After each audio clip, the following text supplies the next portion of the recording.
നമുക്ക് അലീനയുടെയും മനുഷ്യങ്ങളുടെയും ഇന്നത്തെ നല്ലൊരു കഥ കേട്ടാലോ? വീഡിയോ ഇഷ്ടപ്പെടുവാണെന്ന് ഹൈപ്പ് ചെയ്യാൻ മറക്കരുതേ. അങ്ങനെ നമ്മൾ കാണുന്ന മനുഷ്യങ്ങളോട് ബാലേന്ദ്രൻ ചോദിച്ചു, അല്ല നീ ഈ കാര്യങ്ങളെ കുറിച്ചൊക്കെ അലീനയോട് പറഞ്ഞായിരുന്നു എന്ന് ചോദിച്ചു. ശരണിനോട് സംസാരിക്കുന്നതിനെ പറ്റി ഇല്ലാന്ന് പറഞ്ഞു. എങ്കിൽ തൽക്കാലത്തേക്ക് പറയാതിരിക്കുന്ന ബുദ്ധി എന്ന് പറഞ്ഞു. അപ്പോഴേക്കും അലീന തഴന്ന് വിളിച്ചു പറഞ്ഞു, ചായ കുടിക്കാനായിട്ട് ഇറങ്ങിയോ മനുവേട്ടാന്നൊക്കെ. ചായ കുടിക്കാൻ വിളിക്കുന്നുണ്ട്, ഇറങ്ങി പോവാന്ന് പറഞ്ഞു. അങ്ങനെ അവർ താഴേക്ക് ഇറങ്ങി വന്നു. താഴേക്ക് ഇറങ്ങി വന്നു കഴിഞ്ഞപ്പോഴത്തേനും അലീന ചായയെ കൊണ്ടേ വെച്ചു. ചായ കൊണ്ടുവച്ച് നിന്നിട്ട് അലീന ചോദിച്ചു, അല്ല അച്ഛനോട് സംസാരിച്ച് കഴിഞ്ഞു എന്ന് ചോദിച്ചു. അങ്ങനെ പ്രത്യേകിച്ചൊന്നും സംസാരിച്ചൊന്നും ഇല്ല. അല്ല ഗംഗാധരൻ അങ്കിളില്ലേ വീട്ടിൽ നിന്ന് ചോദിച്ചു. അങ്കിള് ട്രിവാൻഡ്രം പോയി. ട്രിവാൻഡ്രത്താരാ ഉള്ളത്? അവിടെ ഒരു മിലിറ്ററി ക്യാമ്പ് കാര്യങ്ങളൊക്കെ ഉണ്ടല്ലോ. അങ്കിളിന് കുറെ ഫ്രണ്ട്സൊക്കെ അവിടെ ഉണ്ട്. അപ്പം അങ്കിള് അവരെ കാണാനായിട്ട് പോയിരിക്കുമെന്ന് പറഞ്ഞു. അങ്ങനെ സംസാരിച്ചുകൊണ്ടിരിക്കുന്ന സമയത്താണ് പുറത്തൊരു ഓട്ടോറിക്ഷ വന്നിരിക്കുന്ന ശബ്ദം കേട്ടെ. ഒരു ഓട്ടോറിക്ഷയാണല്ലോ വന്നേ, ഞാനൊന്ന് നോക്കട്ടെ എന്ന് പറഞ്ഞുകൊണ്ട് അലീന പെട്ടെന്ന് പുറത്തേക്ക് ഇറങ്ങി വന്നു. നോക്കിക്കഴിഞ്ഞപ്പോൾ ഓട്ടോക്കാരൻ ഷാജിയായിരുന്നു. അങ്ങനെ അലീന ഭയങ്കര സന്തോഷത്തോട് കൂടിയിട്ട് ഷാജിയുടെ അടുത്തേക്ക് ഇറങ്ങി വന്നിട്ട് പറഞ്ഞു, ഷാജി ചേട്ടനോ ബാ കയറി വാന്നൊക്കെ പറഞ്ഞു. കയറി വരുന്നൊന്നുമില്ല, നിന്നോട് രണ്ട് വാക്ക് പറഞ്ഞിട്ട് പോകാൻ വേണ്ടി വന്നാന്ന് പറഞ്ഞു. എന്താ ഷാജി ചേട്ടാ? നീ ഒരു പാവം പിടിച്ച പെങ്കൊച്ചിനെ എന്തൊക്കെയോ പറഞ്ഞ് മയക്കി വെച്ചിട്ടുണ്ടായിരുന്നല്ലോ, എന്നിട്ടിപ്പോൾ അവളെ തിരിഞ്ഞു പോലും നോക്കുന്നില്ല. കാര്യം കണ്ടു കഴിയുമ്പോൾ എല്ലാവരും ഇങ്ങനെയൊക്കെ ആയിരിക്കും എന്ന് പറഞ്ഞു. കാര്യം കണ്ടു കഴിയുമ്പോഴോ? അല്ല അവനെ രക്ഷിച്ചെടുത്തില്ല രോഹിത്തിനെ, അതോടുകൂടി നിന്റെ റോള് തീർന്നല്ലോ. ഇനിയിപ്പോൾ അവള് മരിച്ചാലെന്ത് ജീവിച്ചിരുന്നാലെന്ത് അതല്ലേന്ന് ചോദിച്ചു. ഷാജി ചേട്ടാ കാര്യം അറിയാതെ ഇങ്ങനെ സംസാരിക്കില്ലെന്ന് പറഞ്ഞു. അത് കേട്ടപ്പോൾ ഷാജി പറഞ്ഞു, പിന്നെ നീ എന്താ അവളിന്ന് തിരിഞ്ഞു പോലും നോക്കാത്തെ? ശരണ്യെ അവൾ എന്നെ വിളിച്ച് കുറേ പരാതികളും പരിഭവങ്ങളും പറഞ്ഞു. അത് മാത്രമല്ല അവൾ കുറേ ദിവസങ്ങളായിട്ട് ഭയങ്കര വിഷമത്തില. നിന്റെ കാണാത്തൻ്റെ വിഷമം അവൾക്കുണ്ട്. നീ തിരിഞ്ഞു പോലും നോക്കുന്നില്ലെന്നാ പറഞ്ഞേ. 2 ദിവസമായിട്ട് അവൾ നിരാഹാരമാ. നീ ചെന്നാലേ ആഹാരം കഴിക്കോളെന്ന്. ആ രീതിയിൽ അവളുടെ പോക്കെന്ന് പറഞ്ഞു. ഇതൊക്കെ വല്ല നീ അറിയുന്നുണ്ടോ? അതെങ്ങനെയാ? കാര്യം കണ്ടു കഴിഞ്ഞാൽ പിന്നെ അങ്ങോട്ടേക്ക് വരണ്ടല്ലോ. അലീന പറഞ്ഞു, ഇങ്ങനൊന്നും പറയരുത് ഷാജി ചേട്ടാ, ഞാൻ അവിടേക്ക് വന്നതായിരുന്നു.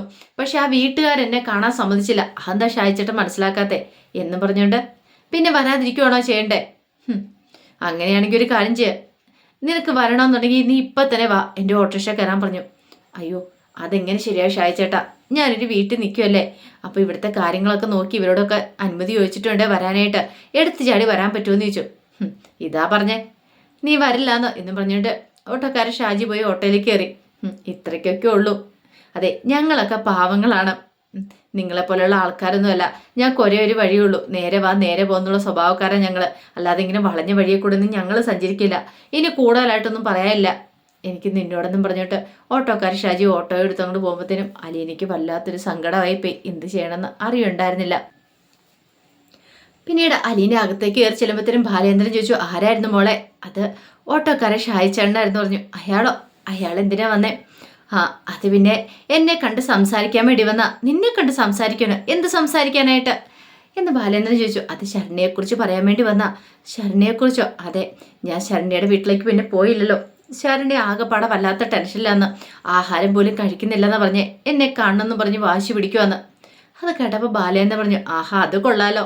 മോളൊന്നിനു മുമ്പ് അവിടെ ചെന്ന് കഴിഞ്ഞപ്പോഴത്തേനും ആ വീട്ടുകാരെ അവളെ കാണാൻ നിന്നെ സമ്മതിച്ചത് പോലും ഇല്ലോ എന്ന് പറഞ്ഞു. ശരിയാ അച്ഛാ, പക്ഷേങ്കിൽ അവൾ അങ്ങനെയല്ല ശരണ്യ, അവൾക്ക് എന്നെ കാണണമെന്ന് ആഗ്രഹം ഉണ്ടെന്ന് തോന്നിയെന്ന് പറഞ്ഞു. എനിക്ക് പോകാതിരിക്കാൻ പറ്റില്ല, ഞാൻ പോയിക്കോട്ടെ അച്ഛാന്ന് ചോദിച്ചു. അപ്പോഴേക്കും ബാലേന്ദ്രൻ പറഞ്ഞു, അങ്ങനെയാണ് നീ പോയിക്കോ. ആ സമയത്ത് മനുശങ്കർ പറഞ്ഞു, ഒരു കാര്യം ചെയ്യാം, തനിച്ച് പോകണ്ട, ഞാനും കൂടെ വരാമെന്ന് പറഞ്ഞു. വേണ്ട മനുവേട്ടൻ വന്നാൽ ശരിയാകത്തില്ലെന്ന് പറഞ്ഞു. ആരെങ്കിലും തിരിച്ചറിഞ്ഞാലോ? ആരും തിരിച്ചറിയാനായിട്ട് ഞാൻ മാസ്ക് വെച്ചോളാന്ന് പറഞ്ഞു. ബാലേന്ദ്രൻ പറഞ്ഞു, എങ്കിൽ ഇവനും കൂടെ വരട്ടെ മോളെ, എനിക്ക് മനസ്സമാധാനത്തോടെ ഇരിക്കാലോ ഇവനും കൂടെ ഉണ്ടെങ്കിൽ, അല്ലെങ്കിൽ എനിക്ക് ഭയങ്കര ടെൻഷനായിരിക്കും എന്ന് പറഞ്ഞു. അങ്ങനെ ഒടുവിൽ അലീനയും മനുശങ്കറും കൂടെ കാറിൽ ശരണ്യയുടെ വീട്ടിലേക്ക് പോവുകയാണ്. പോകുന്ന വഴിക്ക് മനുശങ്കർ ചോദിച്ചു, അല്ല ആ ഓട്ടോക്കാരൻ ഷാജി നിന്നോട് ദേഷ്യപ്പെട്ടായിരുന്നോ എന്ന് ചോദിച്ചു. എന്താ അങ്ങനെ ചോദിച്ചേ? അല്ല അയാൾക്ക് എന്താ നിന്നോട് ദേഷ്യപ്പെടാനുള്ള അധികാരം ഇരിക്കുന്നേ, അവകാശം ഇരിക്കണം എന്താന്ന് ചോദിച്ചു. ഇത് കേട്ട് കഴിഞ്ഞപ്പം അലീനയ്ക്ക് ചിരി വന്നു. ഇപ്പം മനസ്സിലായി എനിക്ക്. എന്ത് കുശുമ്പല്ലേന്ന് ചോദിച്ചു. എന്ത് കുശുമ്പ്? ഷായിച്ചേട്ടൻ എൻ്റെ അടുത്ത് അമിത സ്വാതന്ത്ര്യം എടുക്കുന്ന കണ്ട് മനുവേട്ടന് ഇഷ്ടപ്പെടുന്നില്ല, അതല്ലേ കാര്യം ചോദിച്ചു. അത് കേട്ട് കഴിഞ്ഞപ്പോഴത്തേനും മനുശങ്കർ പറഞ്ഞു, അങ്ങനെയൊന്നും ഇല്ലാന്ന് പറഞ്ഞു. പിന്നെ എനിക്ക് മനസ്സിലാവുന്നുണ്ട്. ആ സമയം മനുശങ്കർ ചോദിച്ചു, അല്ല നീ എന്തിനാ ശരണ്യെ കാണണമെന്ന് പറഞ്ഞു കഴിഞ്ഞപ്പോൾ ഉടനെ ചാടി പുറപ്പെടുന്നേ? നിനക്ക് ഇതിനു മുമ്പ് അവളുമായിട്ട് യാതൊരു പരിചയവും ബന്ധവും എന്തെങ്കിലും ഉണ്ടായിരുന്നോ? ഈ രോഹിത്തിൻ്റെ ഹരിയുടെ ഒക്കെ കേസ് കഴിഞ്ഞതിന് ശേഷമല്ലേ നീ അവളെ ആദ്യമായിട്ട് കാണുന്നത് പോലും. എന്നിട്ട് പിന്നെ ആരെങ്കിലും പറഞ്ഞെന്നും പറഞ്ഞുകൊണ്ട് ഓടി അങ്ങോട്ട് പോകേണ്ട കാര്യം ഉണ്ടായിരുന്നു എന്ന് ചോദിച്ചു. അത് കേട്ടപ്പോൾ അലീന പറഞ്ഞു, അത് പറഞ്ഞിട്ടുണ്ടെങ്കിൽ മനുവേട്ടനും മനസ്സിലാവില്ല. എനിക്ക് അവളുമായിട്ട് അത്രയ്ക്കൊരു ആത്മബന്ധമുണ്ട്. ഞങ്ങൾ തമ്മിൽ ഇതിനു മുമ്പ് അധികം കണ്ടിട്ടില്ല, സംസാരിച്ചിട്ടില്ല. ഈ പ്രശ്നത്തിന് ശേഷമാണ് ഞാൻ അവളെ കാണുന്നത് പോലും. പക്ഷേ മനുവേട്ടനറിയാവോ, അവളുടെ മനസ്സെനിക്ക് അറിയാൻ പറ്റുന്നുണ്ടെന്ന് പറഞ്ഞു. മനുശങ്കർ പറഞ്ഞു, ഒന്നുമല്ലേലും നിനക്ക് നിൻ്റെതായ ഐഡന്റിറ്റി ഇല്ലേ, നീ ഇപ്പം ആരാ എന്താണെന്നൊക്കെ നിനക്കറിയാലോ. കടപ്പാട്ട് വീട്ടിലെ ഒരു അംഗമല്ലേ നീന്ന് ചോദിച്ചു. എന്നിട്ടാണോ നീ കടപ്പാട്ട് വീട്ടിലെ അംഗമോ? അല്ല ഞാനോ? ഞാനെന്താ ബാലേന്ദ്രൻ സാറിൻ്റെ മോളാണെന്ന് ചോദിച്ചു. അലീന കെയർ ഓഫ് ബാലേന്ദ്രനാണോ? ഒന്ന് ആലോചിച്ച് നോക്കിയേ. അതോ ഇനിയിപ്പം വൈജയന്തി മാഡത്തിൻ്റെ മോളെന്നാണോ ഞാൻ അറിയപ്പെടുന്നതെന്ന് ചോദിച്ചു. ഇതൊന്നും അല്ലല്ലോ, എനിക്ക് അവിടെ ഒരു ഐഡന്റിറ്റി ഉണ്ട്. അതെന്താണെന്നറിയാവോ, അവിടുത്തെ ജോലിക്കാരി, അത്ര മാത്രമേ ഉള്ളൂ. ഞാൻ അത്രമാത്രം കരുതുന്നുള്ളെന്ന് പറഞ്ഞു. അപ്പോഴേക്കും മനുവിൻ്റെ മുഖമൊക്കെ അങ്ങോട്ട് മാറി. ആ സമയം അലീന പറഞ്ഞു, എൻ്റെ വീട് ഏതാണെന്ന് ചോദിച്ചിട്ടുണ്ടെങ്കിൽ എനിക്ക് പറയാൻ ഇഷ്ടം ഏതാണെന്നറിയാവോ, സ്നേഹനികേതൻ എന്നാ. കാര്യം പറഞ്ഞാൽ കൊല്ലപ്പള്ളി വീട്ടിലും കടപ്പാട്ട് വീട്ടിലും ഞാൻ നിന്നിട്ടുണ്ട്. ഇപ്പോൾ കടപ്പാട്ട് വീട്ടിലാണ് നിൽക്കുകയും ചെയ്യുന്നത്. പക്ഷേ എൻ്റെ വീട് എവിടെയെന്ന് ചോദിച്ചാൽ എനിക്ക് പറയാൻ ഇഷ്ടം സ്നേഹനികേതനാണ്. കാരണം എന്ന് പറഞ്ഞിട്ടുണ്ടെങ്കിൽ അതായിരുന്നു എൻ്റെ വീട്. ഞാൻ ഏറ്റവും അധികം സ്നേഹിച്ചിരുന്ന ആൾക്കാരായിരുന്നു അവിടെ ഉള്ളവർ. അവിടെ പലതരത്തിലുള്ള ആൾക്കാരുണ്ടായിരുന്നു. ഞാൻ ജനിച്ചപ്പം മുതൽ ഞങ്ങളിങ്ങനെ വലിയ സ്വർണ്ണത്തളികയിലൊന്നും അല്ല ആഹാരം കഴിച്ചുകൊണ്ടിരുന്നത്. കാരണം ഓരോരുത്തരുടെ മുന്നിൽ പോയി യാചിച്ച് പണം മേടിച്ച് അതും കൊണ്ട് സാധനം മേടിച്ച് ഞങ്ങൾ കഴിഞ്ഞുകൊണ്ടിരുന്നത്. അപ്പം അതിൻ്റെതായ ബുദ്ധിമുട്ടും കാര്യങ്ങളൊക്കെ എനിക്കറിയായിരുന്നു. കുഞ്ഞുനാളിൽ മുതൽ അധ്വാനിച്ച് തന്നെ ഞാനും ജീവിച്ചിരുന്നത്. ആ സ്നേഹനികേതനത്തിൽ കുറേ ആൾക്കാരുണ്ടായിരുന്നു. ഇതുപോലെ പീഡിപ്പിക്കപ്പെട്ട് വരുന്ന പെൺകുട്ടികൾ, ഷാന, ഹബീബില്ലാതെ വരുന്ന ആൾക്കാർ, അങ്ങനെ കുറേ ആൾക്കാരൊക്കെ ഉണ്ടായിരുന്നു. ശരിക്കും പറഞ്ഞാൽ ഒരു റീഹാബിലിറ്റേഷൻ സെൻറ്റർ എന്ന് തന്നെ പറയാം.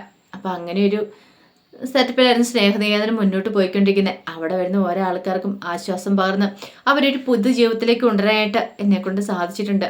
മാനസിക പ്രശ്നമുള്ളവരുണ്ട്, അല്ലാതെ ഇങ്ങനെ പലരുടെയും കുടുക്കിപ്പെട്ട് ജീവിതം തന്നെ നശിച്ചുപോയ പെൺകുട്ടികളുണ്ട്. അവരുടെയൊക്കെ മനസ്സിനെ പറഞ്ഞ് മനസ്സിലാക്കി നല്ലൊരു ജീവിതത്തിലേക്ക് കൈപിടിച്ചെടുത്തായിട്ട് ഞങ്ങളെ കൊണ്ട് സാധിച്ചിട്ടുണ്ട്. അതുകൊണ്ട് എനിക്ക് ശരണയെ കണ്ടു കഴിഞ്ഞാൽ പെട്ടെന്ന് അതാ ഓർമ്മ വന്നേ, ശരണയെ ജീവിതത്തിലേക്ക് മടക്കിക്കൊണ്ടുവരാനായിട്ട്.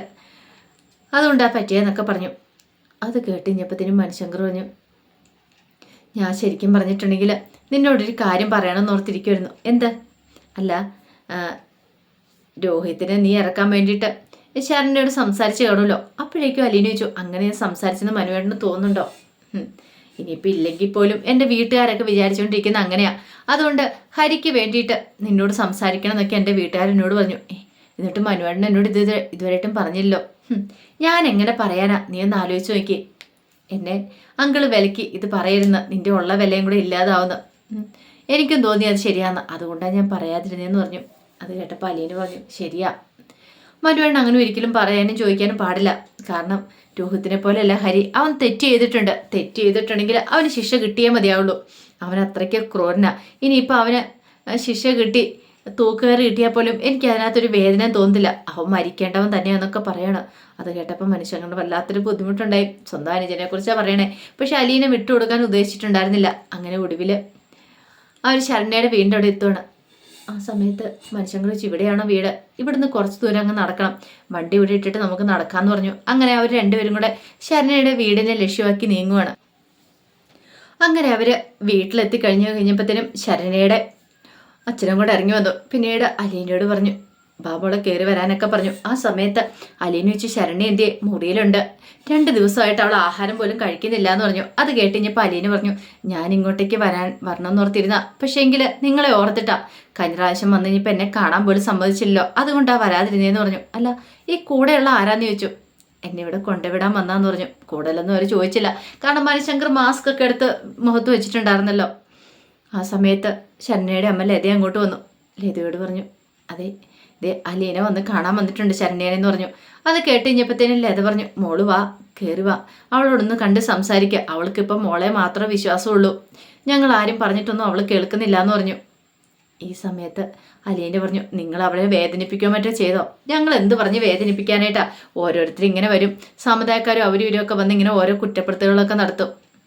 എന്തിനാ അവളെ ഇങ്ങനെ വേദനിപ്പിക്കാനായിട്ട് ഇട്ട് കൊടുക്കുന്നേ? നിങ്ങളൊന്ന് ആലോചിച്ച് നോക്കിയേ. അവൾ സത്യസന്ധമായിട്ടൊരു കാര്യമല്ലേ പറഞ്ഞിരിക്കുന്നേ? അപ്പം അതിനോടൊപ്പം അല്ലേ നിൽക്കണ്ടേ? അതിന് പകരം നിങ്ങൾ അവളെ കുറ്റപ്പെടുത്തുകയാണ് ചെയ്യേണ്ടത്. അവൾ കള്ളത്തരമൊന്നും അല്ല പറഞ്ഞത്. അത് കേട്ട് കഴിഞ്ഞ പ്രഭാകരൻ പറഞ്ഞു, ഇപ്പൊ സത്യവേദ കള്ളവേദ അതൊന്നും വേർതിരിച്ചറിയാൻ പറ്റാത്തൊരവസ്ഥയിലാണ് മോളെ ഞങ്ങള്, എനിക്ക് എന്ത് ചെയ്യണമെന്ന് പോലും അറിയത്തില്ല എന്നൊക്കെ പറഞ്ഞു. ഒടുവിൽ ലത പറഞ്ഞു, മോൾ അകത്തേക്ക് എല്ലാം പറഞ്ഞു. അങ്ങനെ അലീന അകത്തേക്ക് കയറി പോകുന്ന സമയത്ത് മനുഷ്യങ്ങളോട് പറഞ്ഞു, ഇവിടെ കയറി ഇരിക്കുക, കുടിക്കാൻ എടുക്കാനെന്നൊക്കെ പറഞ്ഞു. അങ്ങനെ ലത അകത്തേക്ക് കയറിപ്പോയി. ആ സമയം അലീന മുറിയിലേക്ക് ചെല്ലുമ്പോൾ ശരണി പെട്ടെന്ന് അവിടെ പോയി ജനലിൻ്റെ അവിടെ പോയി മാറി നിൽക്കുകയാണ്. അലീന പറഞ്ഞു, ഞാൻ കണ്ടു ഇവിടുന്ന് ഓടിപ്പോന്നെ, എന്ത് പറ്റി അവിടെ പോയി നിൽക്കുന്നതെന്ന് ചോദിച്ചു. ഒന്നും മിണ്ടിയില്ല. എന്താ എന്നോട് മിണ്ടാൻ ബുദ്ധിമുട്ടുണ്ടോയെന്ന് ചോദിച്ചു. ഞാൻ പിണക്കമാന്ന് പറഞ്ഞു. പിണക്കമാണോ? അമ്പടി, എങ്കിൽ അത് അറിഞ്ഞിട്ടൊന്ന് കാര്യം എന്നും പറഞ്ഞുകൊണ്ട് അലീനെ പറയും കൂടെ പോയി കെട്ടിപ്പിടിക്കുകയാണ് ശരണ്യനെ. അപ്പോഴേക്ക് ശരണ്യ തിരിഞ്ഞു വന്നിട്ട് ഒറ്റ കരച്ചിലായിരുന്നു. അലീനെ ചേർത്ത് പിടിച്ചു. ചേച്ചി എന്തിനാ എൻ്റെ മോള് കരയണേന്ന് ചോദിച്ചു. എനിക്ക് പറ്റുന്നില്ല അലീന ചേച്ചി, എല്ലാവരും എന്നെ കുറ്റപ്പെടുത്തുക, എല്ലാവരും എന്നെ ഒറ്റപ്പെടുത്തുകയെന്ന് പറഞ്ഞു. എന്തിന്? ഞാൻ സത്യം പറഞ്ഞ ആർക്കും ഇഷ്ടപ്പെട്ടിട്ടില്ല. അതാണോ കാര്യം? മോള് കള്ളത്തരം പറയുമായിരുന്നെങ്കിൽ എല്ലാവർക്കും ഇഷ്ടപ്പെടുമായിരുന്നു എന്ന് ചോദിച്ചു. അതെ, എൻ്റെ വീട്ടുകാർ പോലും ചില സമയത്ത് എന്നെ ഒറ്റപ്പെടുത്തുന്നുണ്ട്, എനിക്ക് സഹിക്കാൻ പറ്റുന്നില്ല. അല്ല, ആരൊക്കെയാണ് മോളെ ഒറ്റപ്പെടുത്തുന്നത്?